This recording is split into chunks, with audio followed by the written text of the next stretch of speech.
Hello guys, welcome back to my channel from wherever you are watching. Welcome back to my channel. This is Arsenal and me. I'm really very glad that my videos are getting more views. I would love if you can comment more, share more, and more importantly, subscribe to my channel. So today we're actually going to be looking at Arteta's press conference because today he had a press conference at the Sobha Reality Center where journalists were asking him, a couple of questions, and of course, you trust our manager to give answers. So in the last couple of days, we have seen us now go from potential champions to probably what are they doing, a very unsure thing. We have become largely unsure because, a lot of people have been saying that we need to get a striker, we need to get wingers and every other thing. So it's no more news that we have injuries to key players in our squad. And the most recently being Gabriel Jesus. He picked up injury against Manchester United. That was in the FA Cup at the Emirates Stadium where we lost in the penalty. So Arteta, was actually at the press conference, and there are a few things I would like to point out. But first, let us go through what he talked about in the press conference. So, journalists, of course, are going to ask him questions, and he also needs to provide answers. So the very first question they asked him was on the latest about Gabriel Jesus' injury. So Arteta says that we know more now, and it's not looking good at all. We need to review with one more specialist, so we will probably have better information this afternoon. So as it is now, there are uncertainties about Gabriel Jesus' injury, if it is ACL or if it is any other form of injury. But the injury is such an injury that it looks like it's going to be out for a very long time. And if Gabriel Jesus is out for a very long time, it also means that our attacking option is reduced. Because recently there is not about it. Gabriel Jesus has been able to score about 5 or 6 goals in about 2 or 3 matches. And that performance was one of the performances we thought he was going to just, build on and probably bring back his confidence. One thing about Gabriel is that, there was a time he was very good with us now. But now, since he had the first injury or maybe the second injury, he has not been the same again. So Arteta was asked again on whether it's an ACL injury, and he said, I don't want to confirm anything until we have had the final report this afternoon. It's the doctor's job to do that. But we were very worried straight away after the game, and we are very worried today. Just like I mentioned, I said it is very crucial injury because apart from the fact that we need him right away, we need him right now. That injury is also some sort of injury that is very strong. So the sort of injuries that can help determine the future of how we are playing right now. Because tomorrow we are playing against Totenham, we all know that, and that is a North London derby. And with Totenham tomorrow, we are left to just about 3 attacking options. We are left with Ryan Sterling, Kai Havertz, and Martinelli, as our normal or as our first team players that are going to be available tomorrow. So I don't know the plans that Arteta has in a secret. Maybe he's actually going to bring in some other players from the academy. I don't know about that. But then let's see how it goes. So on whether it could be a season-ending injury, he also said let's wait until the test result. So the questions goes on and on and on, and he was also asked about on whether any other player could be available. So we have one more training session, and there are a few that could be closed. But again, this afternoon, we will have the full info on the squad, who is available and who is not. Remember, Calafiori is not available. Calafiori has always been injured. Personally, I think Calafiori is an injury-prone player. Although people say, when he was in Bologna, he wasn't as injured as he's getting injured when he gets to England now. So it's really a dicey situation. It's really a difficult situation for Mikel Arteta because he would have loved this thing to at least be readily available. Now, remember, we still have Ben White on injury. Ben White is very much on injury. We have Tomiyasu on injury. We don't even know when he's going to be returning back. So we have a lot of players on injury. And our most important player, of course, is Bukayo Saka. I can tell you that if Bukayo Saka was in our matches, those matches we have lost, we may not have lost those matches. So, in fact, the other question he was asked on whether Calafiori could be fit, and he answered, his thing is not much. That means the injury is not much. We need another day or two. We have been playing every 3 days, and 24 hours become really, really important. That means 24 hours is crucial to determine if a player is going to be fit or if a player is not going to be available for the squad. So, 24 hours becomes really important because there are not long-term injuries. In that case, for example, we will have more understanding this afternoon. So Arteta is saying that, okay, the match is tomorrow, regardless of that, whatever lineup is going to be out tomorrow will be determined by the end of the day this afternoon, depending on the fitness of players like Calafiori, if he's likely going to be available tomorrow, to play for. But I actually do not even bother about Calafiori really, because I know we have Lewis Kelly. I mean, I'm sure Lewis Kelly is going to play that role very, very well. I'm only bothered about the fact that I don't want Thomas Partey to go and play number 2. I want Thomas Partey to play as a midfielder. Thomas Partey to be able to hold the midfield, to be able to move the ball. So these are my own problems. If Calafiori is not playing tomorrow, or if Calafiori be available tomorrow, let Calafiori, I don't know, maybe let Calafiori play certain plays and just let Thomas Partey play in the midfield for goodness sakes. So, on if Jorginho is okay, Jorginho, I think in our last match, he had a cramp. So he said he was cramping when we were playing extra time. Jurriën Timber was exactly the same. So we had a few players struggling to finish the game. Jurriën Timber is always injured as well. He's always injured as well. But history tells us that these players were not injured from the team they came from. He came from Ajax. People are saying that he has never been injured. So is the training session at Arsenal too rigorous, or is the English EPL too hard? What exactly is causing injuries to these players? We have been lucky on many seasons, about 2 or 3 seasons now, that our players have not been injured. So what exactly is happening right now? Why are our players, picking up these injuries at the crucial part of the season? And there is actually something I want to talk about at the end of the video, and that has to do with how I personally assess Mikel Arteta this season. But let's go on and read on what he has to say in his press conference. So, I mean, journalists, everybody is keen on transfers and what have you. I mean, how is Mikel Arteta going to bring in a new player? Is he going to bring in a new forward? These questions are questions that have been asked. And Mikel Arteta has told us over and over again that, there is a little he can do. So I think the bulk of the decision is left in the throne case. That is the owners of the club. So on if Jesus' injury changes our transfer plans, he responded by saying that my answer doesn't change. It remains the same. We are actively looking in the market to improve the squad, and that has been the same since day one. It would be naive not to do that because it is always an opportunity to evolve the team and improve the squad, especially with the circumstances. So Arteta is not saying that he's not looking at buying other players, but he's only saying that, basically they have to look for a good opportunity. They have to look for a good time. They have to look for a good market to be able to bring in players. So yes, we are looking and we are trying, and let's see what we are able to do. So he's not ruling out the possibilities of a transfer, of course. He's saying that, this transfer window, this current one that is remaining less than 2 weeks, that's likely we are going to see a new signing. But Arteta will tell you that, your new signing might not even be a forward. Your new signing can be anybody, and even be another defender. Hey, even if you think about the fact that Calafiori is always injured and Arteta is always injured as well. So Mikel Arteta can surprise everyone and still bring in another defender and just give the front line like that. So, as I talked about our derby match tomorrow, of course it's the derby match. We are playing in Totenham, and then they're actually coming to the Emirates Stadium as well. So if we lose to Totenham tomorrow, it's really going to be a shame, but I hope we don't lose. We don't lose to Totenham tomorrow because of the banters and everything like that. So on the derby, it's probably the nicest game of the season to watch because of the atmosphere, because of what it means to our people. Yes, it's really, really matters to us. What it means to us and everybody involved in the game, this is something that is in our hand. For example, let's create the best atmosphere that we have played at the Emirates Stadium. That is our objective. That is something that we can control. The players, the staff, and everybody that calls up tomorrow, this is something that we can do. So let's do it. So this is a form of assurance. This is like, okay, they are coming to our house tomorrow. We need to win the game. When we have to win the game, we need to do the important things. And I really, really hope that Arteta, keep to his word and be able to do the important things.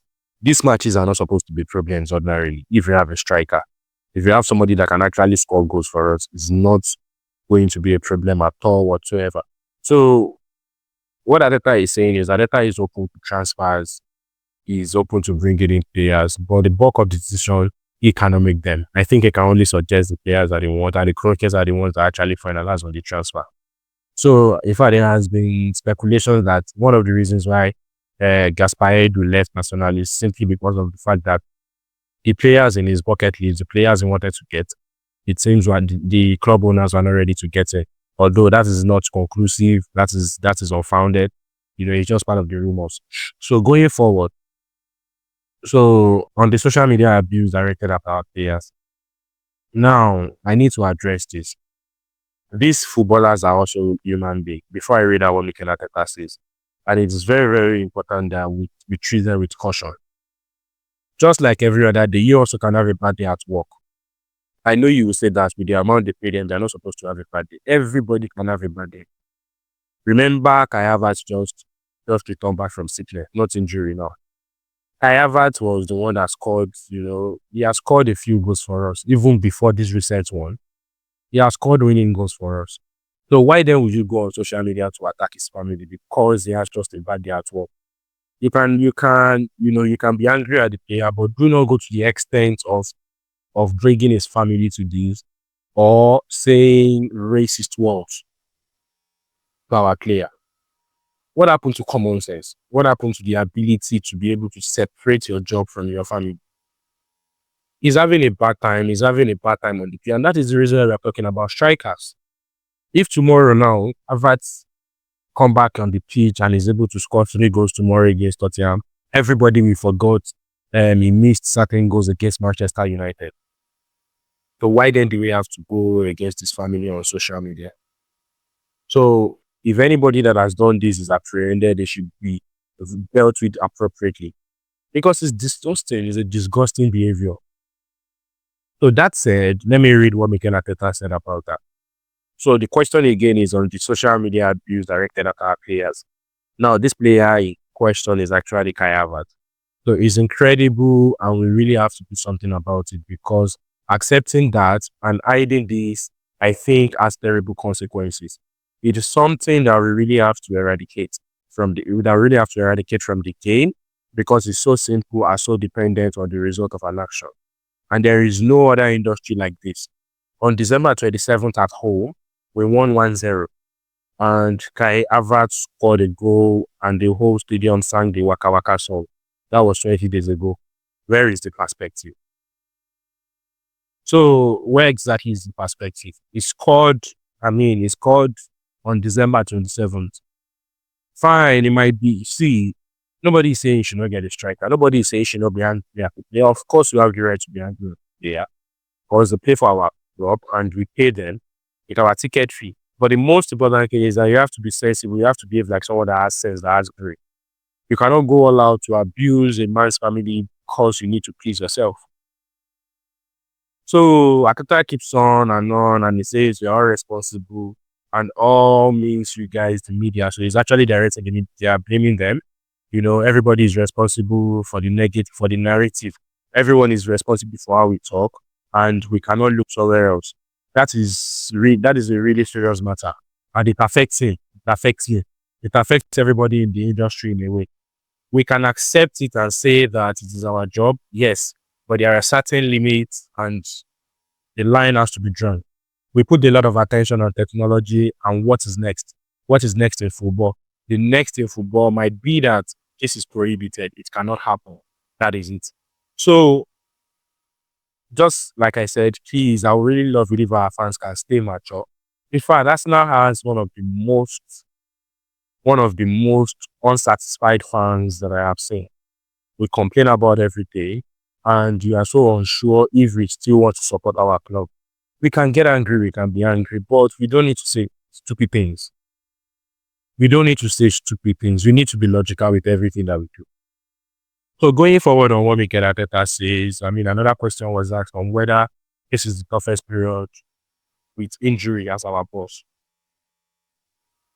So his question he answered the question by saying that this is a more challenging period that we have had, especially as we have lost very important players and crucial moments. But I don't know. This happens for a reason in life. We have to adapt and win everything that has happened. And with everything that has happened, look how the team performs. Okay, we didn't win the other day, but if you have to go out of a competition, let's go out like these when you have been infinitely better than the opposition. And on Wednesday, sorry, let me blow this thing a little bit. Okay, and on Wednesday we had another one. It's probably the best time to play because we know what the game means for all of us. So let's face it, the circumstances are where they are. Let's embrace them and let's give the best out of that because even with all that, look how the team plays. So another question came in and says that on if his respect for Ange Postoglu has grown with injury crisis. So we all know that in the past couple of days, Tottenham, or not, let me say since the start of the season, Tottenham has been dealing with serious injuries. And we understand that Tottenham has been dealing with serious injuries and maybe somehow they are coping, I don't know. Or for me, as far as I'm concerned, they are the worst team in EPL right now. Because Tottenham can score one goal right now and pick up 3 goals from the opponent. So they answered the question by saying that, and the question again is on if his respect for Ange Postecoglou has grown with his injury crisis. The answer is that is our job. It is very difficult to predict that those things are going to happen. But how we react is something that is in our hands. You can be sorry for yourself and start to find excuses or face it. Ange has done that, and last year he had some difficulties as well, and he dealt with it in the same way. So I really respect that. So Ange dealt with the injuries, and as far as I'm concerned, he is one of the people that also spend the most money to bring in players. So why exactly are these guys bringing in players that are injury prone? He spent a lot of money to bring in players in just this short space of time, and he's getting the worst results out of all the big systems. So what exactly is happening with Tottenham? So going forward, on if the support, knowing how difficult it is to win the league, on if the supporters know how difficult it is to win the league. So yeah, Mikel Arteta simply saying that there was a time that our ambition was just 1 to 4. Let me read it out. The narrative from beginning is that the top 4, 5 or 6 teams, because of what we have done historically, we now have ambition to win it. That is to win the titles. But that has not changed, regardless of what happened, regardless of the injury. So it remained the same. So I think one of the most important cups for Mikel Arteta, and the one that is actually looking at, because it's not as if Arteta has never won a trophy for Arsenal. He won FA Cup. It doesn't matter when he won it, he won FA Cup for Arsenal. When he came to Arsenal, he won FA Cup. He picked up FA Cup for Arsenal. So I think one of the core or the most important cup is actually facing right now is either Champions League or the English Premier League. In the English Premier League, we are second on the table. And in the Champions League, we are actually third on the table for goodness sakes. We are third on the table. Although we are playing, I think it's Dynamo Zagreb. We are playing. But we are third on the table, and there's nothing anybody can do about it. So we just need to keep up our form. Probably had new additions this January. We are still in some other vital competitions. Last season, Arteta took us to, the quarterfinal of the Champions League. So they asked him again on if we actually need a striker. So he now said we have to believe that if we bring in someone, it has to make us better. So that place is simply saying that he didn't answer the question. That is not an answer. He's simply saying, he's not saying if they are going to bring in a player. He's not saying, of course, every player you buy into your team will definitely improve. I don't think there's any team that wants to buy a player that will not improve them. So if you are bringing a player to your team, that player should improve you, of course. So I don't understand what Mikel Arteta is on about with that. We have to believe if we bring someone in, it has to make us better. No, I don't understand that. I do not understand that. So on if it's in that position in particular. So he now said in any position, I mentioned it at the start of the video that Arteta is a very funny person. He can bring in another defender. Mikel Arteta is not specific about bringing in a striker. And I don't even think he is actually. I know I said that the hierarchy are also maybe frustrating. But he himself, if see personally, I think if Mikel Arteta present a list of 10 players in the current case, he's actually going to put eight defenders and two strikers,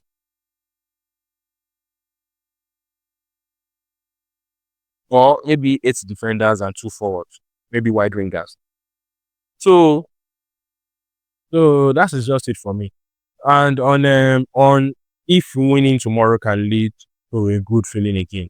So he said it's not raising in the garden because if I won 2 days ago in a way that I didn't merit or because we won 2 games in a row, the next day the garden is rosy again.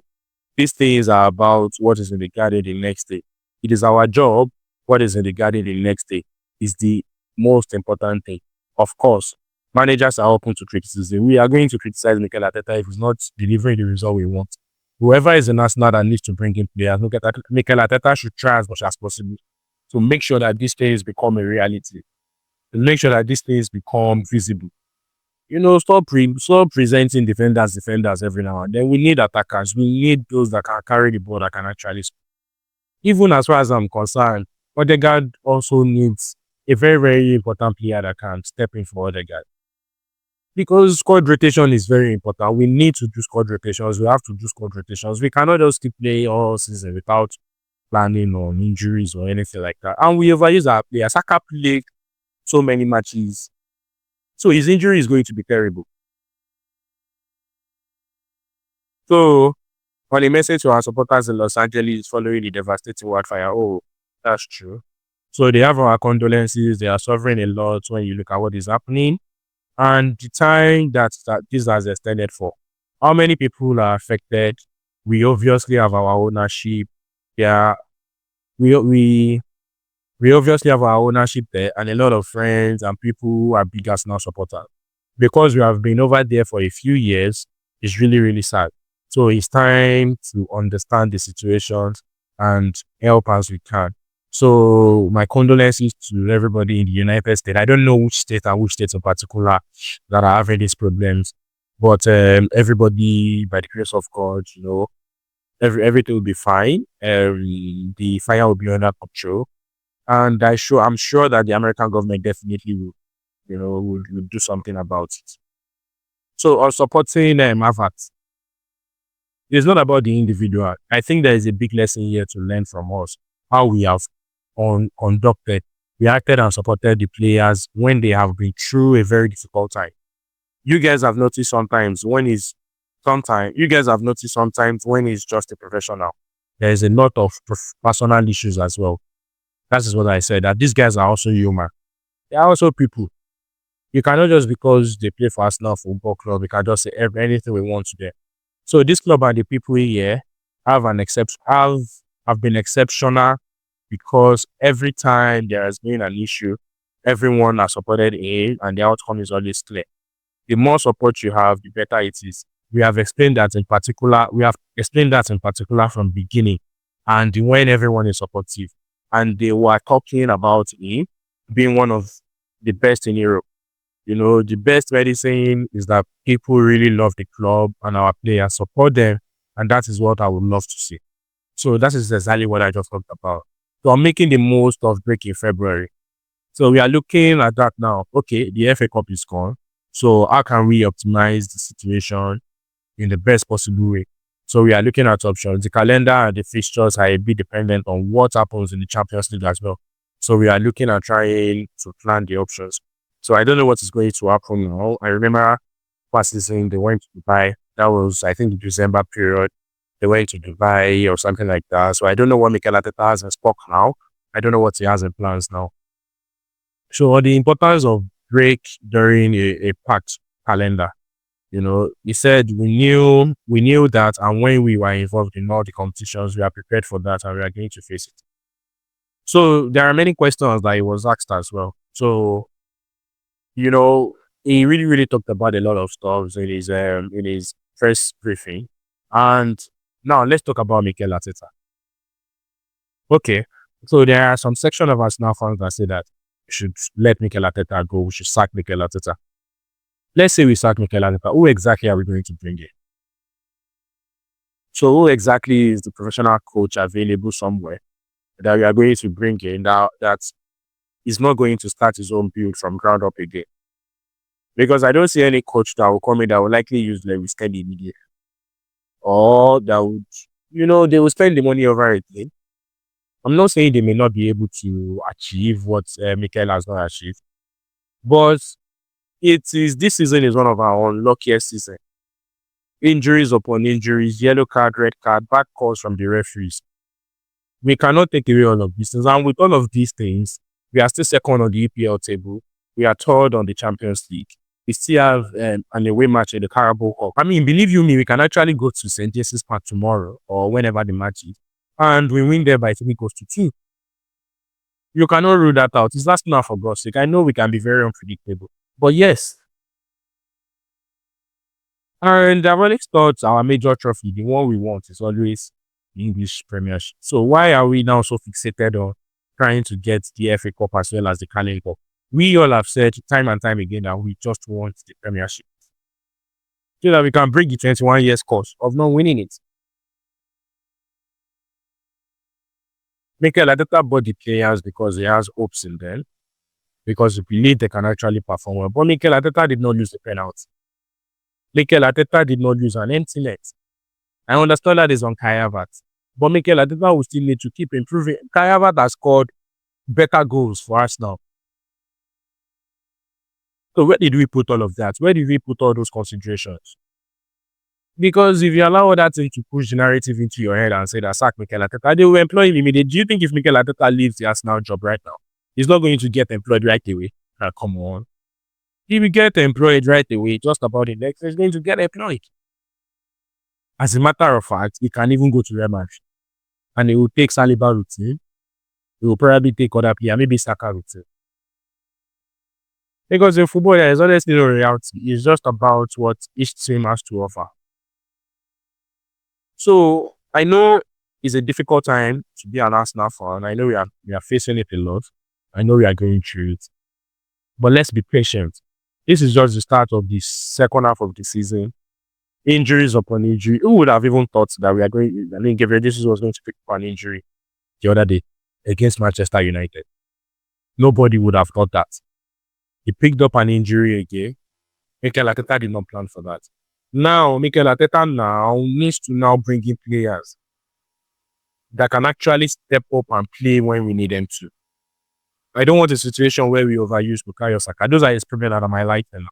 I don't want a problem where we overuse Odegaard. I don't want a situation where we don't have a point man, someone that can actually score proper goal, and then keep using havertz in the midfield. Stop using Thomas Partey as a number 2. Use him in the midfield. Thomas Partey is a good old midfielder. He can hold the ball, he can pick up the ball, move the ball, make the passes, win duels and all of these things. So why then do we have to sacrifice all that potential by converting him to a 2? I understand now, maybe it's possible. But Arteta needs to break the bank. Or should I say the crown case? So the Arteta kept on and on with sports. Those are the most important ones that I read. And remember tomorrow, just like I said, we actually play Totenham Hotspur, in a derby match. So the last time I made a prediction, the prediction did not go well. Actually, the prediction was supposed to go well if we had scored the goals that we missed. But somehow we missed those goals and did not go because I said we were actually going to beat Manchester United by 3-1. So my predictions for tomorrow match is actually going to be 2-1. So we are going to beat Tottenham by 2-1 at the Emirates Stadium. I mean, we are not going to be poor forever. So I think tomorrow we are going to pick up our form. We are going to do better again and we are going to win Tottenham actually. And remember, whenever we see Tottenham, we are always up. So guys, please remember to like and share my video. Please kindly get me to 1,000 subscribers. I'll be very happy if you can do that. If you are privileged to watch this video, please just kindly subscribe to my channel. You can also comment. It's very, very important that you do so that I can respond to your comment. We can talk in the comment section. You can also give ideas on what you think I need to do. So thank you so much for your time. Thank you for watching my videos and I hope to see you subscribe.